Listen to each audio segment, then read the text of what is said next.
বন্ধুরা, এই গাছটা আমি লাগিয়েছি মোটামুটি 6 থেকে 7 মাস হচ্ছে। তা এই আগস্ট মাসে দাঁড়িয়ে এই গাছেতে আমি কি খাবার দিলে আগামী দিনে মানে সেপ্টেম্বর অক্টোবর মাস করে অসংখ্য পরিমাণে ফুল পাবো।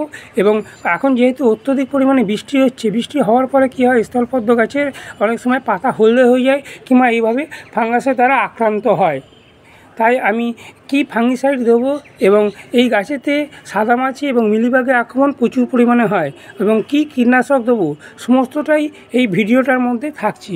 তোমাদেরও যদি ছাদ বাগানে স্থলপদ্ম গাছ থাকে, তোমরা যদি এই ভিডিওটা মন দিয়ে দেখো এবং আমি যেমনভাবে পরিচর্যা করতে বলবো সেইভাবে যদি তোমরা পরিচর্যা করতে পারো, তাহলে তোমাদের স্থলপদ্ম গাছে প্রচুর পরিমাণে ফুল আসবে।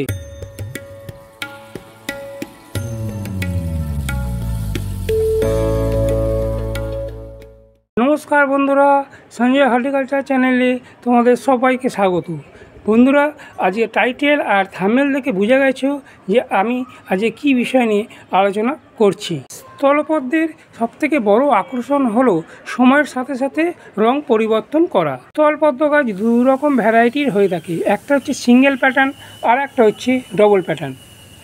পাতা কাণ্ড দেখে বোঝা যাবে না কোনটা সিঙ্গেল প্যাটার্নের স্থলপদ্ম গাছ, কোনটা ডবল প্যাটার্নের স্থলপদ্ম গাছ। সিঙ্গেল প্যাটার্নের স্থলপদ্ম গাছের ফুলগুলো হয় ডিপ রানি কালার এবং হলুদ কালার। এই ফুলগুলোর কোনো রকম কালার পরিবর্তন হয় না। কিন্তু অসংখ্য পাপড়ি বিশিষ্ট ডবল প্যাটার্নের স্থলপদ্ম গাছের ফুলগুলো দিনে 3 বার কালার পরিবর্তন করে। সকালবেলা থাকে ধপধপে সাদা, দুপুরের দিকে হয়ে যায় হালকা গোলাপি এবং বিকেলের দিকে হয়ে যায় গাঢ় গোলাপি কালারের। স্থলপদ্ম গাছ সেপ্টেম্বর থেকে জানুয়ারি পর্যন্ত ফুল দিতে থাকে। ফেব্রুয়ারি মাসে চড়া রোদ্দুরের কারণে পাতাগুলো তারপরে শুকোতে আরম্ভ করে। বন্ধুরা, আমরা যেহেতু ছাদে গাছ করি, ওই জন্য ছাদে গাছগুলোকে বেশি বড় হতে দিলে চলবে না। এই জন্য মাঝে মাঝে এই গাছগুলোকে ছাঁটাই কাটাই করে গাছগুলোকে ছোট করে রাখার চেষ্টা আমরা করি। তা এই বর্ষাকালে স্থলপদ্ম গাছ বর্ষার জল পেয়ে তরতরিয়ে লম্বা হয়ে যায়। তাই এই বর্ষাকালে গাছের যে এখানে যে ডগাটা দেখছো স্থলপদ্ম গাছের, এই ডগাটা ওপরটা কেটে দিতে হবে। ওপরে যে ডগাটা দেখছো এইভাবে কেটে দিলাম। কেটে দিলে কি হবে, এইখান থেকে যে কেটে দিলাম এর চারপাশ থেকে আরও শাখা প্রশাখা বেরোবে এবং শাখা প্রশাখা বেরোলে গাছটা অনেকটা বেশি ঝাঁকড়া হবে। বিস্কাস প্রজাতির গাছের সাথে সাথে এই স্থলপদ্ম গাছেরও ডগার দিকে অনেক কুড়ি আসে। তাই এই পরিচর্যাটা এই আগস্ট মাসে করলে আগামী দিনে মানে সেপ্টেম্বর অক্টোবর মাস করে স্থলপদ্ম গাছ থেকে অনেক বেশি পরিমাণে ফুল পাওয়া সম্ভব হবে। ওপরে ডগাটা যে এইভাবে আমি কেটে দিলাম, কেটে দেওয়ার পরে এই কাটা জায়গাতে আমি ফাঙ্গিসাইড লাগিয়ে দেবো। কারণ এই বর্ষাকালে কাটা জায়গাতে যদি আমি ফাঙ্গিসাইডটা না লাগাই তাহলে কিন্তু ফাঙ্গাসের আক্রমণটা খুব সহজেই গাছেতে ধরে নেবে এবং ধীরে ধীরে গাছটাকে মেরে ফেলবে। তাই আমি এখানে কাটা জায়গাটাতে ফাঙ্গিসাইড এইভাবে লাগিয়ে দেবো। স্থলপদ্ম গাছের মাটিতে কোনো রকমই আগাছা জন্মাতে দেবেন না। এই আগাছাগুলো যদি মাটির মধ্যে থাকে তাহলে যখনই খাবার দেবেন এই আগাছাগুলো মাটির সব খাবার খেয়ে নেবে এবং আপনার স্থলপদ্ম গাছটাকে কখনোই বাড়তে দেবে না। তাই মাটির মধ্যেই বর্ষাকালে যদি আগাছা জন্মায় ওগুলো তুলে ফেলে দেবেন। যারা এই আগস্ট মাসে স্থলপদ্ম গাছ এখনও করনি তাদের জন্য বলি যে স্থলপদ্ম গাছ বর্ষাকালে করলে কি হয়, খুব তাড়াতাড়ি গাছটা বেড়ে যায়। তাই তোমরা যদি এখনও নার্সারি থেকে স্থলপদ্ম গাছ নিয়ে আসো এবং নিয়ে আসার পরে যে মাটিটা তোমাদের তৈরি করে বসাতে হবে সেটা ছোটো করে আমি বলেই 8 ইঞ্চি টবে বসাও। তাহলে 1 ভাগ মাটি 1 ভাগ মোটা বালি, কারণ এই বর্ষাকালে বালিটা খুব দরকার। কারণ মাটিটাকে হতে হবে ওয়েল ড্রেনেজ, কারণ গাছের গোড়াতে যদি জল জমে যায় তাহলে কিন্তু গাছটা সহজে মারা যাবে। ওই যে 1 ভাগ মাটি 1 ভাগ বালি 1 ভাগ ভার্মি কম্পোস্ট, আর তার সাথে দিতে হবে সামান্য পরিমাণে ফাঙ্গিসাইড আর নিম খোল দিয়ে গাছটাকে বসিয়ে দিতে হবে। আমার এই স্থলপদ্ম গাছটা আছে একটা 12 ইঞ্চি টবের মধ্যে। 12 ইঞ্চি টবের মধ্যে যে খাবারগুলো দেবো সেইগুলো হলো, আমি নিয়েছি 1 চা চামচ, টেবিল চামচ নয়, 1 চা চামচ লাল potash MOP muriate of potash, 1 চামচ নিয়েছি মিউরেট অফ পটাশ।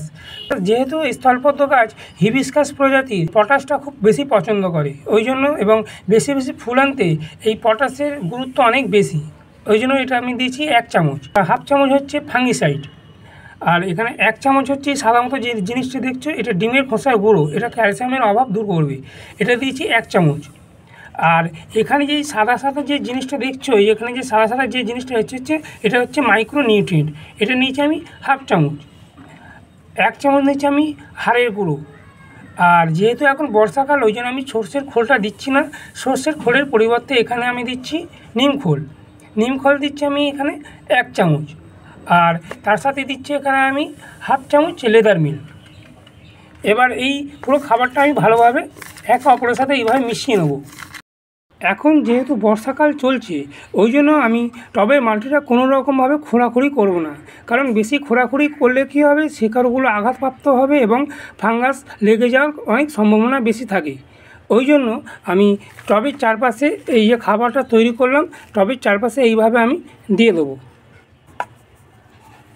খাবারগুলো যাতে ভালোভাবে ভিজে যায় এবং ভালোভাবে মাটির সাথে মিশে যায়, তাই জন্য সামান্য পরিমাণে আমি এখানে জল দেবো। কিন্তু কী জল দেবো, আমি সাধারণ প্লেন জল দেবো। বন্ধুরা, আমরা সবাই জানি জবা গাছ, টগর গাছ, এমনকি স্থলপদ্ম গাছ অ্যাসিডিক মাটি পছন্দ করে। তাই অত্যধিক বৃষ্টির কারণে মাটিটা, আমাদের এই টবের মাটিটা ক্ষারীয় হয়ে যায়। ওই জন্য এই টবের মাটিটাকে অ্যাসিডিক করার জন্য আমাদের সবার বাড়িতেই থাকে এরকম 2 টাকা দামের একটা কফি পাউডার। কফি পাউডারটাকে আমি এখানে 250 মধ্যে প্লেন জল নিয়েছি। এই প্লেন জলের মধ্যে আমি দিয়ে দেবো এবং যেদিনকে খাবারটা দেবো সেদিনকেই এই কফি পাউডারের জলটা দিয়ে দিতে হবে। দিয়ে দিলে কী হবে, মাটিটা অ্যাসিডিক হয়ে যাবে। এইভাবে টবের চারপাশে এইভাবে দিয়ে দেবো। কফি পাউডারের জলটা মাসে 2 বার, মানে 15 দিন অন্তর অন্তর, আর এরকম 250 ml করে 12 ইঞ্চি টবের চারপাশে দিয়ে দিলে মাটিটা খুব সহজেই অ্যাসিডিক হয়ে থাকবে। এবং যত মাটিটা অ্যাসিডিক হয়ে থাকবে, তত কিন্তু ফুল আসার সংখ্যা এবং ফুলের সংখ্যা অনেক বেশি বৃদ্ধি পাবে। বন্ধুরা, এইটা গেল গাছের খাবারের বিষয়ে আলোচনা। এবার এই গাছটাকে কোথায় রাখতে হবে? এই গাছটাকে যেখানে 6 থেকে 7 ঘন্টা রোদ্দুর আসে, এরকম জায়গাতে এই গাছটাকে রাখতে হবে। রোগ পোকা বলতে বর্ষাকালে স্থলপদ্ম গাছে মিলিবাগের আক্রমণ খুব বেশি হয়। মিলিবাগ, সাদামাছি, এইগুলো ওই বর্ষাকালে প্রচুর আক্রমণ করে এই স্থলপদ্ম গাছে। আমি আমার ছাদ বাগানে স্থলপদ্ম গাছে যে মিলিবাগের জন্য যে ওষুধটা দিই, সেটা হচ্ছে একতারা। একতারাটা আমি এরকম হাতে 2টো চিমটিতে যতটুকু উঠবে, ওরকম 1 লিটার জলে দিয়ে দিই। দিয়ে ভালোভাবে ঝাঁকিয়ে সন্ধ্যের দিকে গাছের ওপরে এবং গাছের পাতা নিচে স্প্রে করে দিই। সাদা মাছির জন্য আমি যে কীটনাশকটা ব্যবহার করি, সেটা হলো এক্কা। এটা 1 লিটার জলে 2 গ্রাম দিয়ে সন্ধ্যের দিকে পুরো গাছের পাতাতে এবং গাছের পাতার নিচে স্প্রে করে দিই।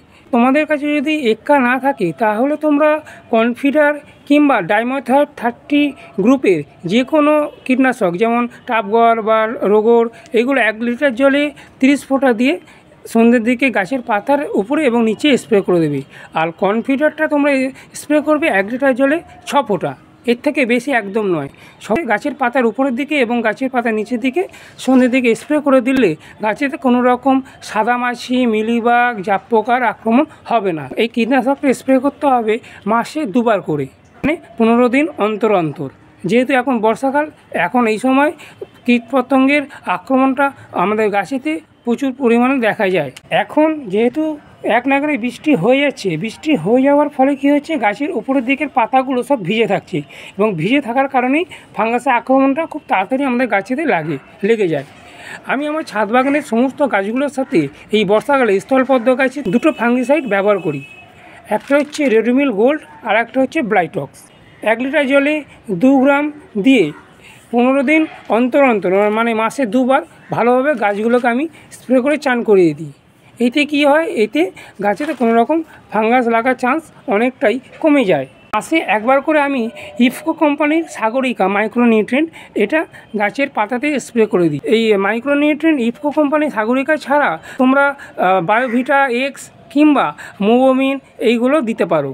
লিকুইড ফর্মে যদি থাকে তাহলে 1 লিটার জলে 30 ফোঁটা, এবং যদি ডাস্ট আকারে থাকে তাহলে 1 লিটার জলে 2 গ্রাম দিয়ে সকালের দিকে মানে সূর্য ওঠার আগে পুরো গাছটাকে চান করি। মাইক্রোনিউট্রিয়েন্টটা মাসে একবার করে দিলে যেসব খনিজ পদার্থের অভাব গাছগুলোতে লক্ষ্য করা যায়, এই মাইক্রোনিউট্রিয়েন্টটা দিলে সেই খনিজ পদার্থের অভাবগুলো দূর করবে। এই আগস্ট মাসে আমি যে সামান্য পরিচর্যা স্থলপদ্ম গাছের জন্য দেখালাম বা বললাম, তোমরাও যদি সেইভাবে পরিচর্যা করতে পারো তাহলে আগামী দিনে সেপ্টেম্বর এবং অক্টোবর মাসে তোমাদের গাছেতে অসংখ্য পরিমাণে শাখা পোশাকা আসবে এবং সেই শাখা পোশাকার প্রত্যেকটা ডগায় ডগায় স্থলপদ্ম ফুল ফুটবে।